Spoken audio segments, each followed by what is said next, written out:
¿Y si el destino de una nación entera dependiera de un joven soñador, traicionado por su propia sangre? ¿Qué harías si tu sueño más anhelado te llevara directo a la esclavitud, a la prisión, a la oscuridad más profunda, solo para emerger como el salvador de un imperio? Esta es la épica historia de José, el patriarca. Una odisea de envidia, injusticia y fe inquebrantable, donde el hilo del sufrimiento se entrelaza con la mano invisible de la providencia divina.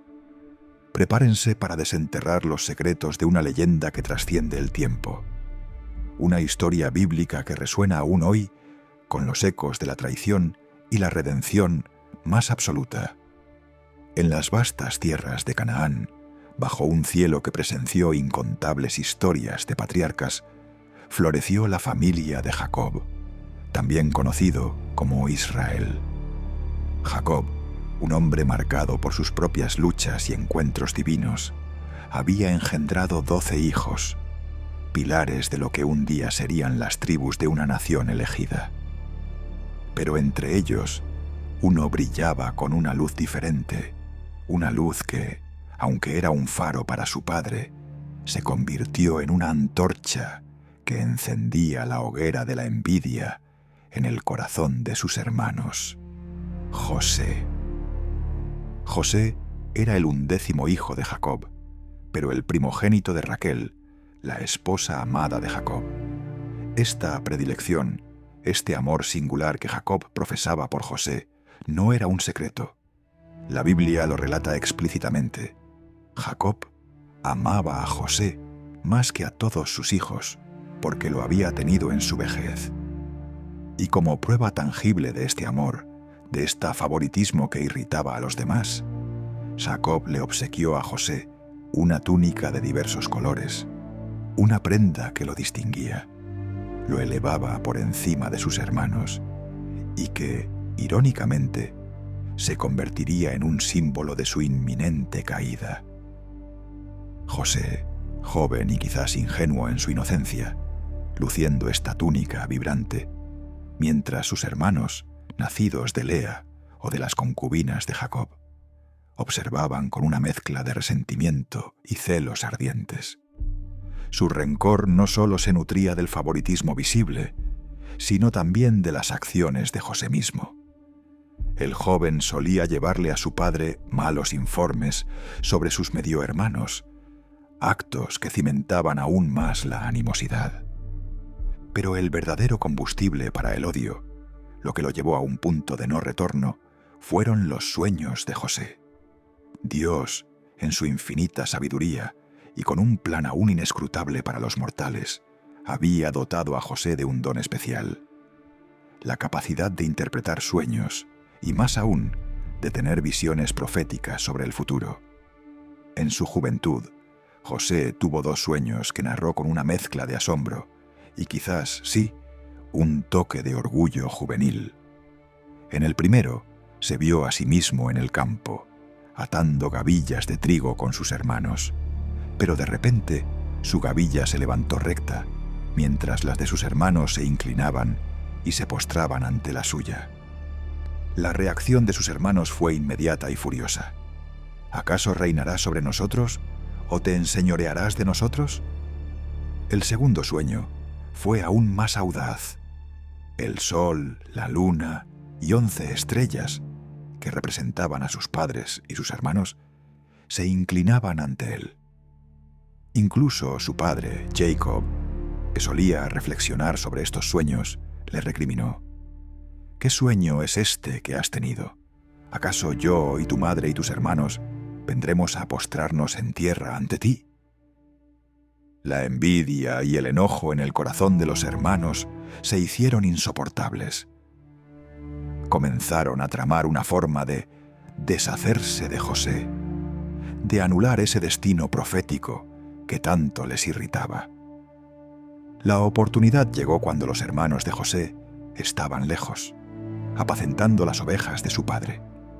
Jacob, preocupado por su bienestar, envió a José a buscarlos y verificar que estuvieran bien. Este acto de cuidado paterno se convirtió en la trampa perfecta. Cuando los hermanos vieron a ese soñador tonto de José acercándose, vestido con su túnica de colores, la idea macabra surgió en sus mentes. Ahora sí que le llegó la hora. Vamos a matarlo y echarlo en una de estas cisternas, y diremos que lo devoró un animal salvaje, y a ver en qué terminan sus sueños. Pero la providencia divina, aunque oculta tras el velo de la maldad humana, ya estaba tejiendo un plan mayor. Rubén, el hermano mayor, intentó disuadirlos del asesinato directo, proponiendo que lo arrojaran a un pozo seco y lo dejaran allí, con la intención secreta de regresar más tarde para rescatarlo y devolverlo a su padre con vida. José, al llegar, fue recibido no con saludos, sino con violencia. Le arrancaron la túnica que tanto odiaban, lo cargaron y lo arrojaron al pozo, oscuro y sin agua. Sus gritos, sus súplicas, no encontraron eco en el endurecido corazón de sus hermanos. Mientras José languidecía en el pozo, un giro inesperado dio forma a su destino. Una caravana de mercaderes madianitas que se dirigían a Egipto apareció en el horizonte. Judá, uno de los hermanos, sugirió una alternativa al asesinato. ¿Qué provecho hay en que matemos a nuestro hermano y encubramos su sangre? Venid y vendámosle a los ismaelitas. Así, la envidia se transformó en codicia. Sacaron a José del pozo y lo vendieron como esclavo por 20 piezas de plata.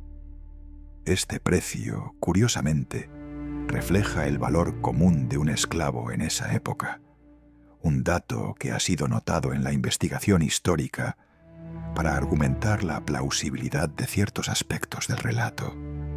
Para encubrir su crimen, los hermanos tomaron la túnica de José, la empaparon en sangre de cabrito y se la llevaron a su padre.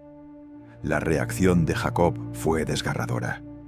Al ver la túnica ensangrentada, exclamó: «La túnica de mi hijo. Una bestia salvaje lo ha devorado. José ha sido despedazado». La tristeza de Jacob fue inconsolable.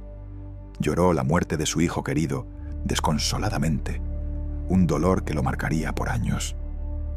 Así, el joven José, con sus sueños de grandeza aún vibrando en su alma, partió de Canaán, un prisionero de sus propios hermanos, con destino a la tierra de Egipto, donde su historia apenas comenzaba. José llegó a Egipto no como el hijo preferido de un patriarca hebreo, sino como una pieza más en el comercio de seres humanos. Fue vendido a Potifar, un hombre de alto rango en la corte del faraón. Funcionario de faraón y capitán de la guardia. El relato bíblico y la tradición que arranca de las obras de Josefo lo sitúan en el llamado período de los Hicsos, una dinastía extranjera que dominó Egipto durante el siglo XVII a.C. Esta conexión ha sido objeto de debate histórico, con algunos sugiriendo que la historia de José podría reflejar elementos de la inmigración de los Hicsos. Al principio, José pudo haber temido el peor de los destinos, quizás cargando piedras para las majestuosas pirámides egipcias. Pero el Señor, en su fidelidad inquebrantable, no lo abandonó. A pesar de su condición de esclavo, el Señor estaba con José. Todo lo que José hacía prosperaba. Esta bendición divina no pasó desapercibida para Potifar, quien pronto vio la sabiduría y la eficacia en el joven hebreo. En poco tiempo, José fue elevado a mayordomo de su casa y administrador de todos sus bienes. La casa de Potifar fue bendecida por causa de José. Potifar confió plenamente en él, al punto de no preocuparse por nada, excepto por lo que comía.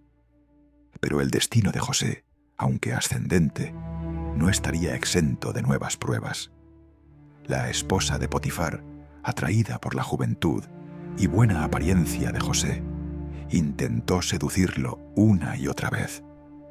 José, sin embargo, se mantuvo firme en su integridad, demostrando un profundo temor a Dios y una lealtad inquebrantable a su amo.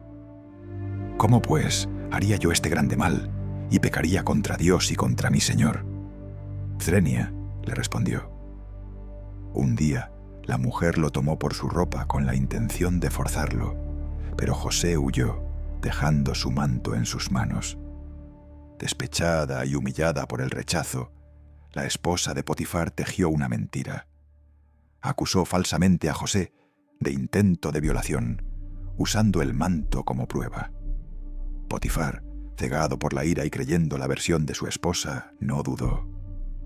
Sin un juicio justo, sin una oportunidad para defenderse, José fue enviado a la prisión, al mismo lugar donde estaban los presos del rey. Era una injusticia flagrante, un golpe devastador para un hombre inocente que solo había actuado con rectitud. En la oscuridad de la cárcel, lejos de los lujos de la casa de Potifar y las promesas de sus sueños, José podría haberse rendido a la desesperación. Pero una vez más, el Señor estaba con él.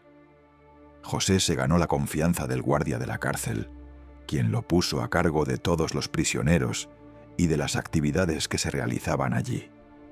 Dios, incluso en medio del sufrimiento más injusto, seguía abriendo puertas para José. Fue en esta prisión donde José se encontró con dos funcionarios del faraón, el jefe de los coperos y el jefe de los panaderos, quienes habían sido encarcelados por alguna ofensa. Una noche, ambos tuvieron sueños misteriosos que los dejaron perturbados. José, al ver su angustia, les preguntó qué les pasaba y con una fe inquebrantable les recordó: ¿acaso no es Dios quien da la interpretación? Los invitó a contarle sus sueños. El copero relató su sueño. Veía una vid con 3 ramas que florecía y producía uvas, las cuales exprimía en la copa del faraón antes de entregársela. José, con la sabiduría que Dios le otorgaba, interpretó que en 3 días el copero sería declarado inocente y recuperaría su puesto.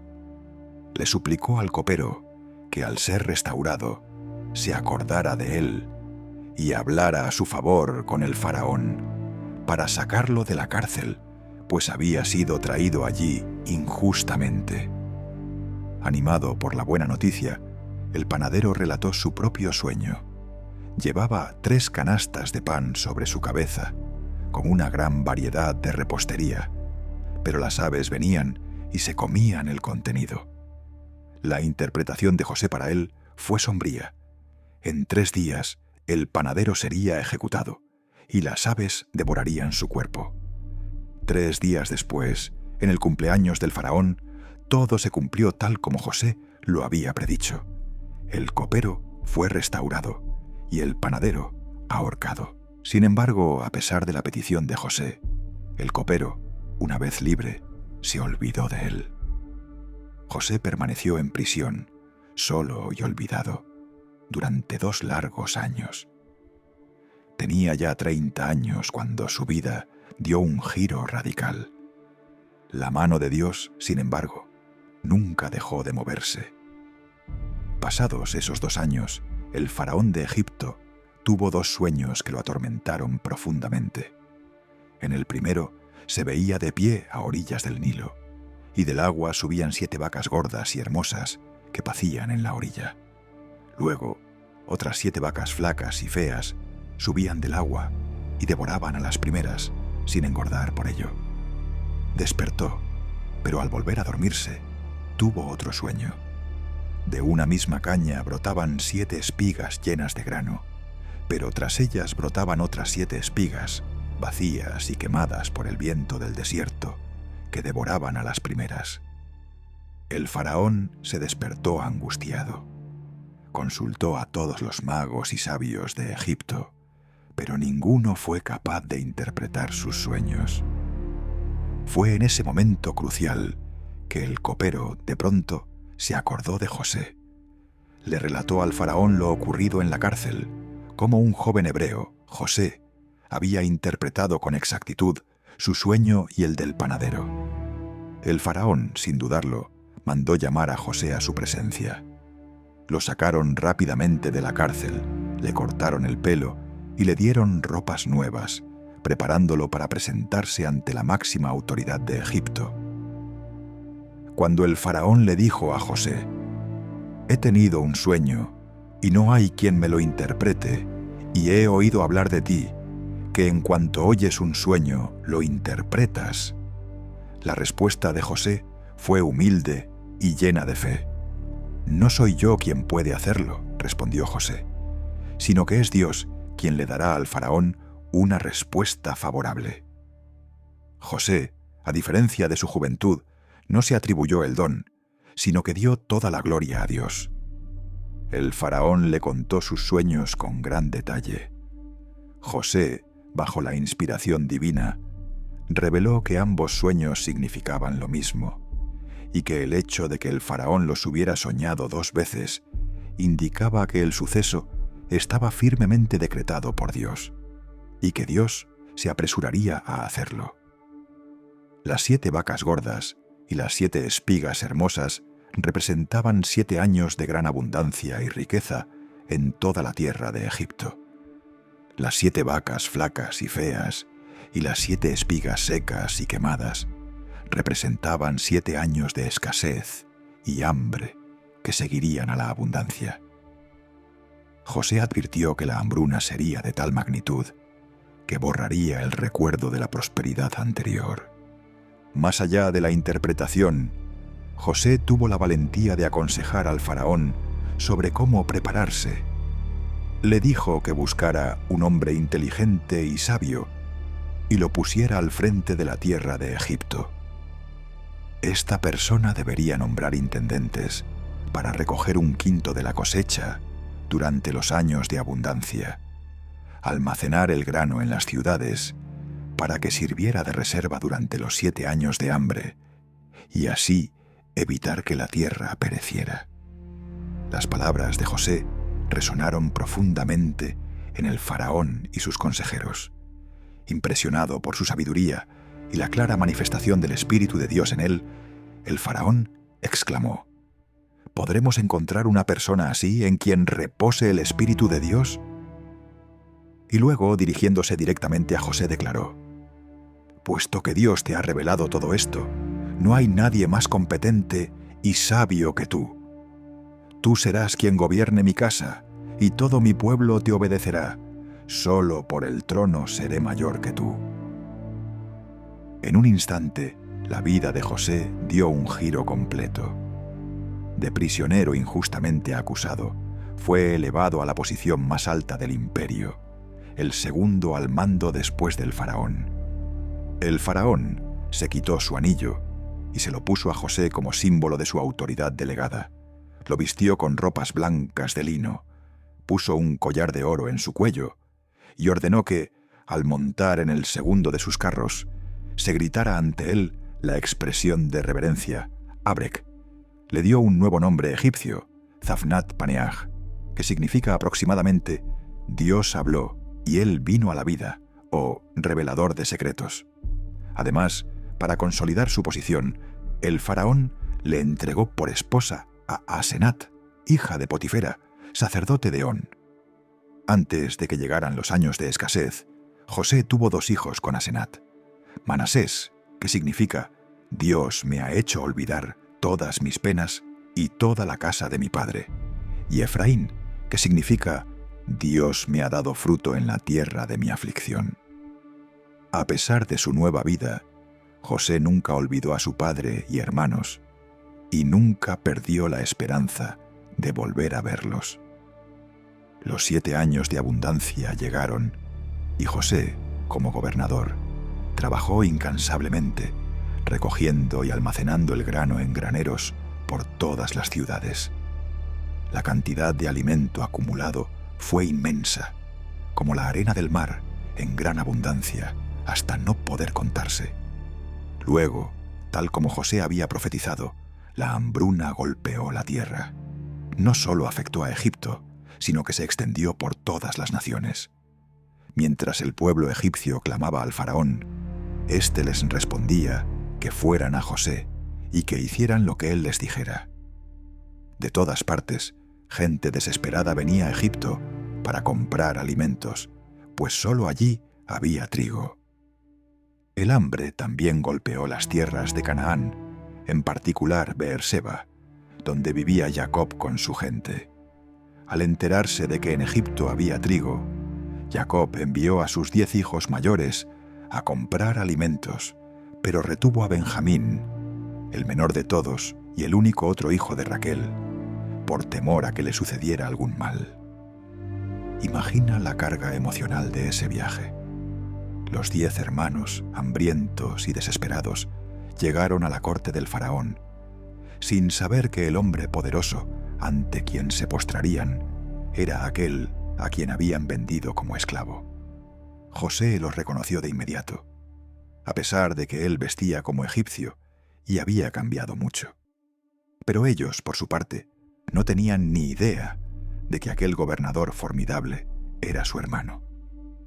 José, con un rostro endurecido y a través de un intérprete, los acusó de ser espías, de haber venido a investigar las zonas vulnerables del país. Los hermanos, consternados, negaron la acusación y le explicaron que todos eran hermanos, hijos de un mismo padre, que eran 12, pero que uno había muerto y el menor se había quedado con su padre.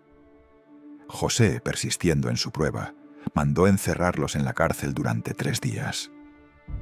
Durante ese período de confinamiento, la culpa y el remordimiento comenzaron a corroer sus almas.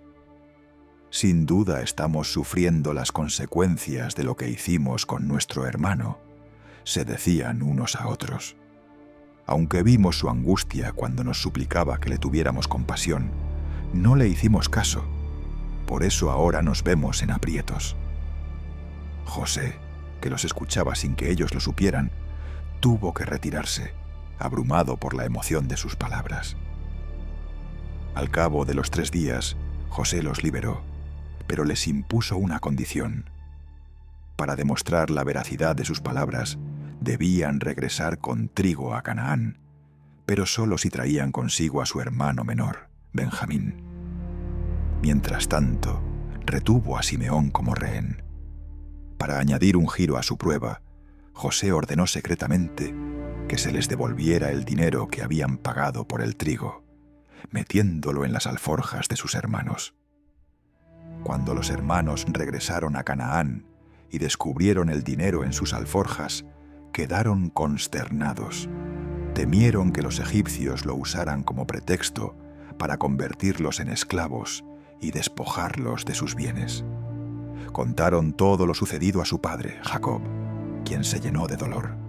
Ya había perdido a José, y ahora Simeón estaba prisionero. Se negó rotundamente a enviar a Benjamín. Ustedes me dejarán sin hijos.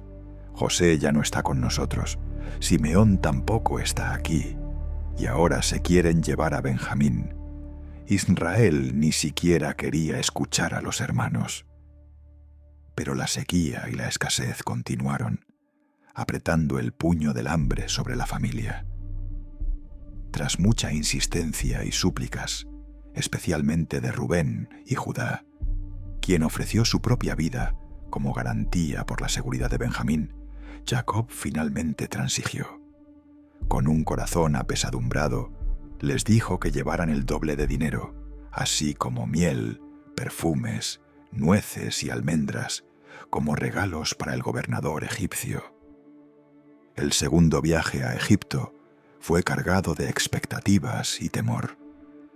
Al llegar, los hijos de Jacob fueron recibidos por el mayordomo de José, quien los tranquilizó sobre el dinero devuelto y los reunió con Simeón. Todos fueron invitados a la casa de José, donde le entregaron los regalos de su padre. Al ver a Benjamín después de tanto tiempo, José se emocionó profundamente, tanto que tuvo que retirarse a sus habitaciones para llorar en privado.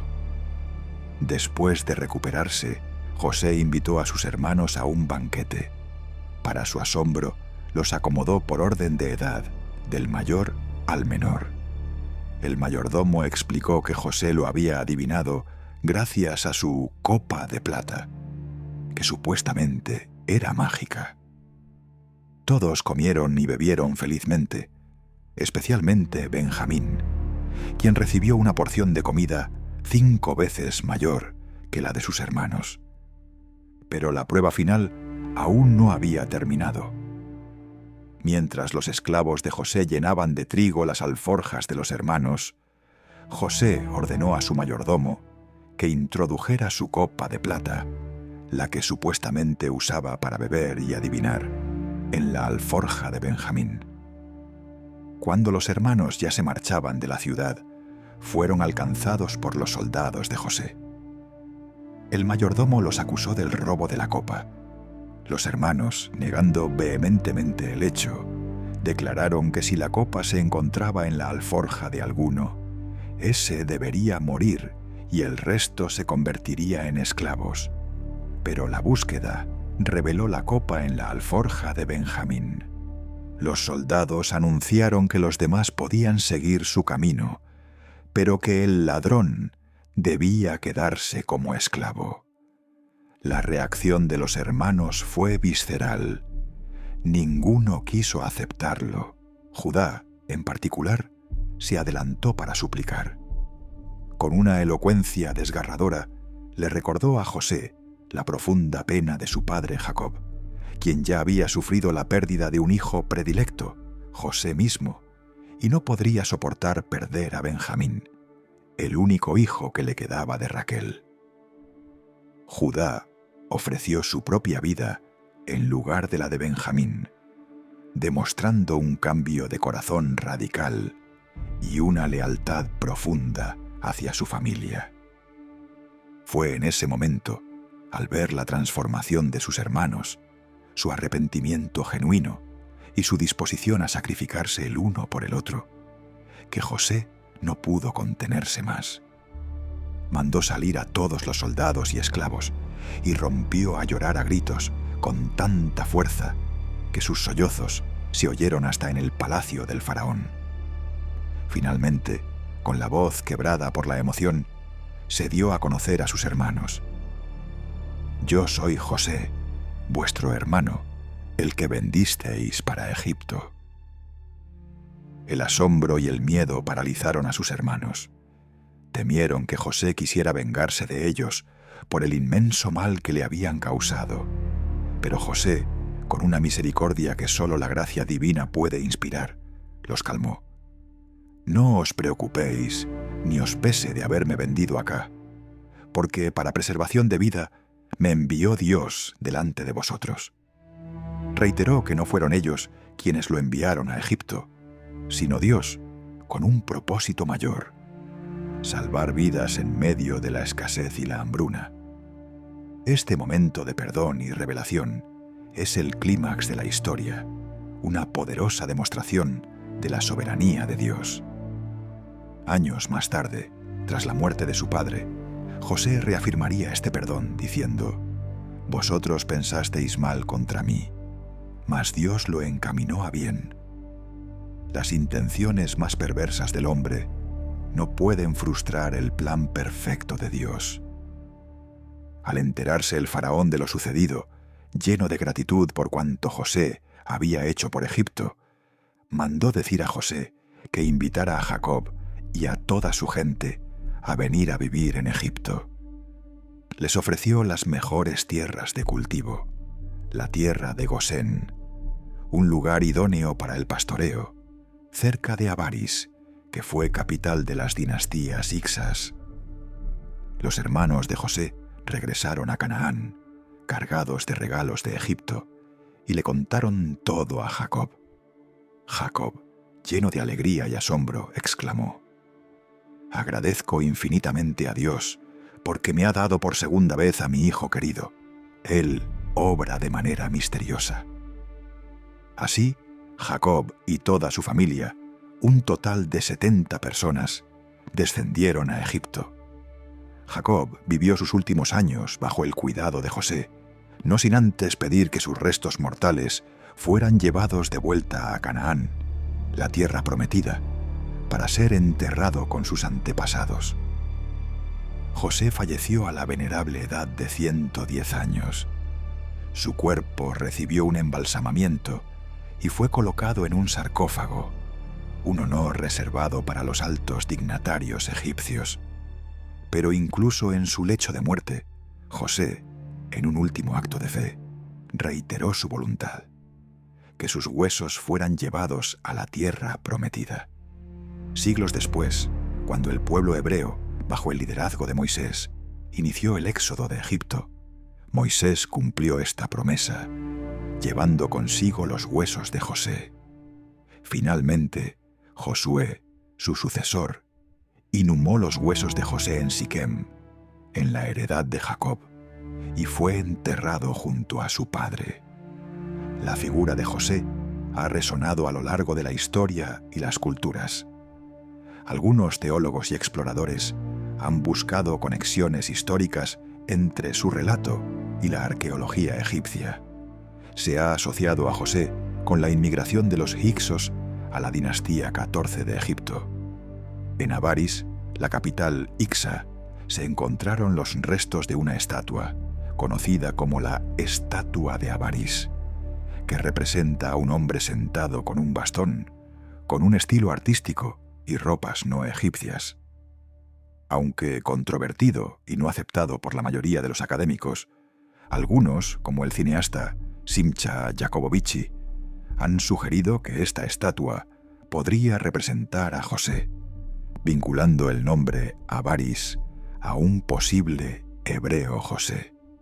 Otro texto egipcio, la Estela del Hambre, describe una severa hambruna de 7 años causada por la falta de inundaciones del Nilo y la consulta del faraón Zoser a su visir Imhotep para buscar una solución divina. Si bien guarda paralelismos temáticos con la historia de José, la Estela del Hambre data del siglo II a.C., muy posterior al supuesto período en que José habría sido visir, siglo XVIII o XVII a.C., haciendo improbable un mismo núcleo histórico. Más allá de los debates sobre su historicidad literal, los académicos modernos tienden a considerar a José como el protagonista de una historia ficticia del género sapiencial, un relato que busca transmitir sabiduría y enseñanzas morales y espirituales, similar a la historia de Ajícar. Su narrativa, probablemente redactada en los últimos años de la monarquía judaíta o incluso después del exilio, se enriquece con revisiones posteriores que pudieron haber incluido influencias griegas tolemaicas. Independientemente de su categorización, la historia de José es un faro de enseñanzas profundas para la vida. Nos advierte sobre los peligros del favoritismo parental y sus efectos devastadores en las relaciones familiares, como se vio en el orgullo de José y la envidia de sus hermanos. Nos ofrece un claro ejemplo de cómo enfrentar la tentación sexual, huir de ella, como José huyó de la esposa de Potifar. Génesis 39:12, F. 2 Timoteo 2:22. Pero quizás la lección más poderosa que José nos legó es la de la fidelidad de Dios. A pesar de la traición, la esclavitud, la falsa acusación y el olvido en prisión, el Señor estaba con José en cada etapa de su sufrimiento. Génesis 39, 3, 5, 21, 23. Su vida es un testimonio de cómo la mano soberana de Dios puede transformar la mayor de las injusticias en un instrumento para cumplir un propósito divino más grande. José, al perdonar a sus hermanos, no solo demostró una misericordia que trasciende el agravio personal, sino que nos recordó que Dios desea la misericordia por encima de todos los sacrificios. Oseas 6:6. Mateo 9:13. Él comprendió, al final de su largo y tortuoso viaje, que los planes malvados de los hombres jamás podrán frustrar el plan perfecto de Dios. Su sufrimiento no fue en vano. Fue el camino que Dios trazó para preservar a una familia, que se convertiría en una nación, que a su vez daría al mundo la promesa de salvación. La historia de José nos obliga a mirar más allá de nuestras circunstancias inmediatas, más allá del dolor y la injusticia. Nos invita a confiar en que, incluso cuando la vida nos arroja a los pozos más profundos, la mano de lo divino sigue tejiendo un tapiz que, aunque en el momento parezca caótico, al final revelará una belleza y un propósito inigualables. ¿Qué pasaría si las mayores traiciones, las pérdidas más dolorosas y las injusticias más profundas de nuestra vida no fueran actos fortuitos del destino, sino los precisos instrumentos de un plan benevolente, destinados a llevarnos a nuestro verdadero propósito y a forjar en nosotros la compasión y la gracia que desconocíamos? ¿No es la historia de José un espejo profundo de nuestras propias luchas con el destino, el sufrimiento y el increíble viaje hacia la redención, enseñándonos que, aún en la más absoluta desesperación, la promesa de Dios puede cumplirse de manera milagrosa? Esperamos que esta exploración de la vida de José, llena de fe y providencia divina, haya sido de gran valor. Y para seguir descubriendo enseñanzas bíblicas profundas que nos guían hacia una vida de rectitud y amor, te invitamos a ver nuestro video anterior sobre el Sermón del Monte.